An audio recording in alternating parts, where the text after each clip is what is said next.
Hello everyone, मेरा नाम अक्षता अग्रवाल है और मैं क्लिनिकल डाइटिशियन हूँ। आज जो टॉपिक मैंने इस वीडियो के लिए चूज़ किया है वो एक रिक्वेस्टेड टॉपिक है। तो आज हम लोग डिस्कस करने वाले हैं 5 ऐसी चीज़ें, 5 ऐसी हैबिट्स जो आपको अपना डाइजेशन इम्प्रूव करने में हेल्प कर सकती हैं। तो सबसे पहली हैबिट जो है वो है फ्लोर पे बैठ के खाना।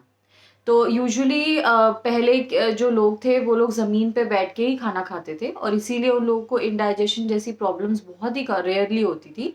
पर अब हम लोग या तो बेड पे बैठ के खाना खाते हैं या फिर हम लोग सोफे पे या चेयर पे बैठ के खाना खाते हैं और उस वजह से जो इंडाइजेशन है वो हम लोगों के अंदर बढ़ता जा रहा है।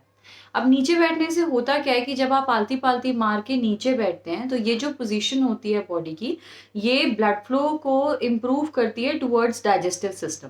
जो हमारी इंटेस्टाइन है, उसकी तरफ ब्लड फ्लो को इम्प्रूव करती है और दूसरा काम जो ये करती है, वो ये कि ये आपके माइंड को और बॉडी को काम डाउन करती है।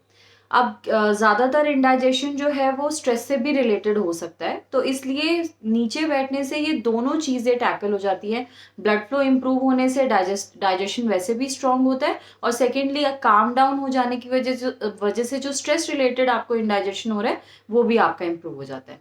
सेकेंड चीज़ जो आप अपने डाइजेशन को अच्छा रखने के लिए कर सकते हैं, वो ये कि जब भी आप खाना खाते हैं, उसके बाद इमीडिएटली आप लेटिए मत या फिर इंक्लाइन मत होइए। कोशिश कीजिए कि खाना खाने के बाद आप 10 से 15 मिनट वॉक करें। अगर आप कहीं बाहर नहीं जा सकते तो जो भी आपका लिविंग एरिया है, अपनी बालकनी में आप वॉक कर सकते हैं या अपना जो भी घर का एरिया है उसी के अंदर आप वॉक कर सकते हैं। पर द आइडिया इज़ कि खाना खाते ही अगर आप लेट जाएँगे या फिर आप इंक्लाइन हो जाएँगे तो जो डाइजेशन है फूड का वो स्लो हो जाता है और जो खाना है उसकी मूवमेंट अफ़ेक्ट होती है इन द इंटेस्टाइन। तो इसलिए ये बहुत ज़रूरी है कि खाना खाने के बाद 10 से 15 मिनट एटलीस्ट आप वॉक ज़रूर करें और ये लंच और डिनर के बाद तो बहुत ही ज़रूरी है। अगर आप ऐसा करेंगे तो आप देखेंगे कि ना सिर्फ आपका जो डाइजेशन है वो अच्छा हो रहा है, पर आपको वेट मैनेजमेंट भी ईज़ी हो जाएगा। अगर आप पतले हैं तो आपको वेट गेन करने में आसानी होगी और अगर आपका वेट ज़्यादा है तो आपको वेट कम करने में आसानी होगी, क्योंकि ये आपके डाइजेशन को बैलेंस में लाने में आपकी मदद करेगा। तीसरी चीज़ जो आपको ध्यान रखनी है डाइजेशन इम्प्रूव करने के लिए, वो ये कि आपको अच्छे से खाने को च्यू करना है। अब च्यूइंग क्यों इम्पोर्टेंट है? बहुत सारे लोग हमें बताते हैं कि खाना चबाना चाहिए, पर ऐसा करना क्यों चाहिए? मैं आपको आज इसके बारे में थोड़ा-सा बता देती हूँ। देखिए, जब हम खाना खाते हैं, जो हमारा माउथ है, उसके अंदर सलाइवा यानी जो हमारा थूक होता है, वो प्रोड्यूस होता है। सलाइवा के अंदर एंजाइम्स प्रेज़ेंट होती हैं, जो कार्बोहाइड्रेट के डाइजेशन को स्टार्ट कर देती है माउथ के लेवल से ही। तो जब हमारा फूड एक कंसिडरेबल टाइम तक मुँह में रहता है, जब हम उसको च्यू कर रहे होते हैं, तो उससे 2 फ़ायदे होते हैं। पहला फ़ायदा क्या होता है कि वो जो दाँतों से जब हम उसको च्यू कर रहे होते हैं, तो वो छोटे-छोटे पीसेज़ में ब्रेक डाउन हो जाता है फूड, तो उसका जो मूवमेंट है फूड पाइप से और अंदर जो एंजाइम्स हैं, जो डाइजेस्टिव जूसेज़ हैं, जिन्होंने उसको डाइजेस्ट करना है, उनका काम सिंपल हो जाता है और इसीलिए डाइजेशन जो है वो फ़ास्ट हो जाता है। पर जब आप खाने को कम चबा के या जल्दी-जल्दी में खाते हैं, तो वो जो फूड पार्टिकल्स हैं उनको ब्रेक डाउन करने की पूरी रिस्पॉन्सिबिलिटी आपके इंटेस्टाइन में जूसेस प्रेज़ेंट हैं या फिर जो आपके फ्रेंडली बैक्टीरिया प्रेज़ेंट है, उन पे चली जाती है। इसी वजह से डाइजेशन स्लो हो जाता है और अक्सर ब्लोटिंग और गैस जैसी प्रॉब्लम होती है।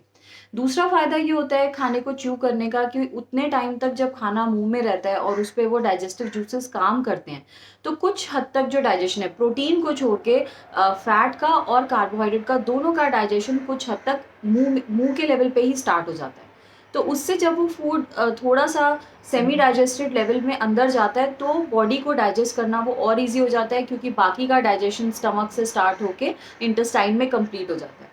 पर जब वो माउथ के अंदर इनफ टाइम स्पेंड नहीं करता और ऐसे ही आप उसे फास्ट खाते हैं या बहुत ज़्यादा च्यू करके नहीं खाते हैं, तो ये जो डाइजेशन है ये स्टार्ट ही स्टमक के लेवल से होता है और इस वजह से टाइम भी ले लेता है और डाइजेशन जो है वो टाइम के साथ पुअर होता चला जाता है।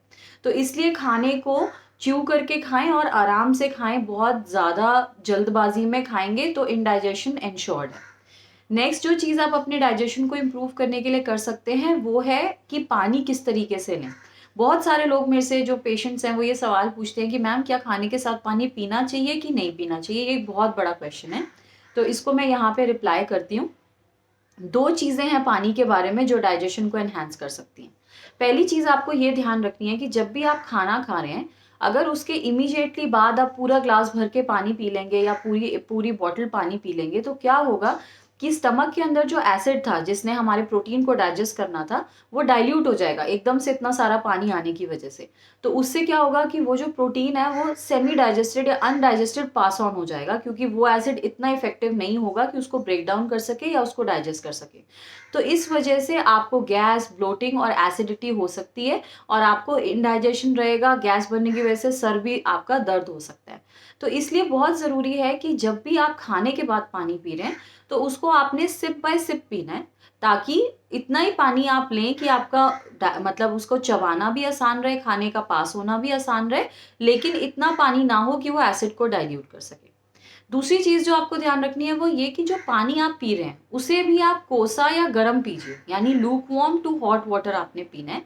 क्योंकि इससे क्या होता है कि जो फूड की पैसेज है अपने फूड पाइप से इंटेस्टाइन तक वो आसान हो जाती है।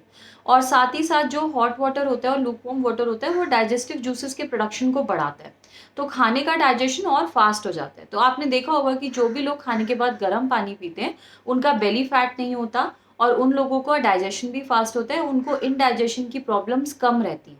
पर अगर आप एसिडिटी के पेशेंट हैं, आपको ऑलरेडी एसिडिटी रहती है, तो फिर आप रूम टेम्परेचर का पानी भी पी सकते हैं, लेकिन सिर्फ ठंडा पानी इमीडिएटली खाने के बाद आप मत पीजिए, क्योंकि उस समय आपकी बॉडी जो होती है उसमें हीट प्रोड्यूस हो रखी होती है, वो जो पूरा प्रोसेस चल रहा है, कैलोरी रिलीज हो रही है, कैलोरी बर्न हो रही है, उस टाइम पे अगर आप एकदम से ठंडा पानी पी लेते हैं तो फिर वो जो प्रोसेस है वो स्लो डाउन हो जाता है और इस वजह से कई लोगों को इनडाइजेशन रहता है। तो इसलिए इस चीज़ का ध्यान रखिए कि अगर एसिडिटी रहती है, अगर आप नहीं पी सकते गर्म या लूक वार्म, तो एटलीस्ट रूम टेम्परेचर का पानी पीजिए, ठंडा पानी मत पीजिए। फाइनल चीज़ जो आपको ध्यान रखनी है वो आपको ये ध्यान रखनी है कि खाने के अंदर आपको क्वांटिटी कितनी आप ले रहे हो। अगर आप एक गिवन टाइम पे बहुत ज़्यादा क्वांटिटी खाएंगे, अब जैसे आजकल इंटरमिटेंट डाइट का फैशन चला हुआ है या कई लोग नेचुरली ही सिर्फ 3 बार खाते हैं दिन में, तो जब वो इतने लंबे गैप के बाद खाते हैं तो क्या होता है कि वो क्वांटिटी नहीं रिस्ट्रिक्ट कर पाते और एकदम से बहुत ज़्यादा खाना खा लेते हैं। 4 रोटी 6 रोटी एक ही टाइम पे खा लेते हैं। अब आपको ये समझना है कि आपका जो डाइजेशन है उसकी एक कैपेसिटी है। अगर आपका डाइजेशन पुअर है और आपका डाइजेशन ऑलरेडी वीक है, उस टाइम पे अगर आप बहुत ज़्यादा क्वांटिटी लोड कर लेंगे तो बॉडी की जो कैपेसिटी है डाइजेस्टिव वो एक्सीड कर जाएगी, वो उसको डाइजेस्ट नहीं कर पाएगा। तो ये जो अनडाइजेस्टेड फूड है ये आपके इंटेस्टाइन में जाएगा, जो वहाँ पे बैक्टीरिया है वो इसको स्लोली ब्रेक डाउन करेगा। इस प्रोसेस में गैस बनेगी जो कि आपको ब्लोटेड रखेगा, आपको गैस फील होगी, आपको डिस्कम्फर्ट रहेगा, हेडेक्स हो सकते हैं और एक इन जनरल आपको एक लैक ऑफ एनर्जी फील होगी। तो इन सब चीज़ों को अवॉइड करने के लिए एक सिंपल सी ट्रिक क्या है कि आप थोड़ी थोड़ी फ्रीक्वेंसी में खाना खाइए और कम क्वांटिटी एक टाइम पे खाइए। उससे बॉडी को पचाना भी आसान रहेगा और आपके डाइजेशन के ऊपर लोड भी नहीं आएगा। तो विद टाइम आप देखेंगे कि आपका डाइजेशन भी फास्ट हो रहा है। पहले अगर खाना खाने के 2-2.5 घंटे बाद आपको भूख लगती थी, तो इस मेथड से आपको विद इन 1 आवर भूख लगने लगेगी। आपका जो डाइजेशन है वो विद टाइम फास्ट होगा, आपका मेटाबॉलिज्म विद टाइम फास्ट होगा।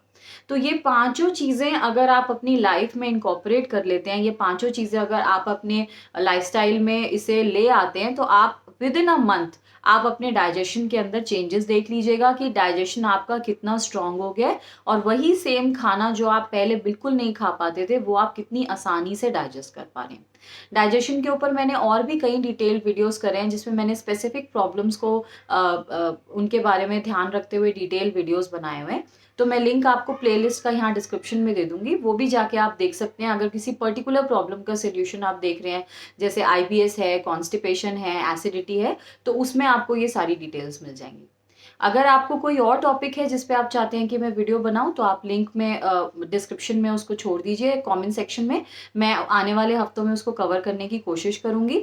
और क्योंकि ये जो टिप्स हैं ये बहुत ही ज़रूरी है और ज़्यादातर लोग इसे इग्नोर करते हैं, तो इसे ज़्यादा से ज़्यादा लोगों से शेयर कीजिए, क्योंकि डाइजेशन की जो प्रॉब्लम है आजकल 87% लोग जो हैं वो इनडाइजेशन से सफ़र कर रहे हैं किसी ना किसी तरह के, कोई कम कोई ज़्यादा। और मैं आपसे अगले वीडियो में मिलूंगी। मेरे चैनल को सब्सक्राइब कीजिए क्योंकि मैं ऐसा helpful content time to time post करती रहती हूँ। और तब तक के लिए thank you. See you in the next video.